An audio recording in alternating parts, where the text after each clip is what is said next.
So there's this sauce at CAVA that I always get. It's called Skhug, and it's like a spicy cilantro sauce. So obviously we're gonna make it. I've got jalapenos in here. I just chopped these up and I took out all of the seeds because these are from Aldi, and Aldi jalapenos are from the devil himself. So we are being very careful with these. I also need cilantro, and I'm gonna use all of it. People are always scared of using the stems. They have so much flavor. The whole thing's going in. Some water to get things going. Some salt. Cumin and coriander. And pepper. We're also gonna need a ton of garlic. That's one way to do it.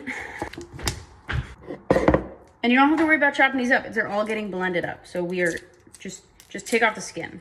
Honestly, if skin gets in there, it's so fine too. It's getting blended. Anyway, what I was getting at is that people follow recipes too much. Let your creativity flag fly, you know? All right, we're blending this sucker up. Now we stream in some olive oil. Give it a taste. Very delicious. And honestly, the jalapenos aren't that hot this time. All right, here it is. Skhug, Skhug, Skhug, Skhug, Skhug, Skhug, Skhug, it's Skhug. Guys, it's Skhug.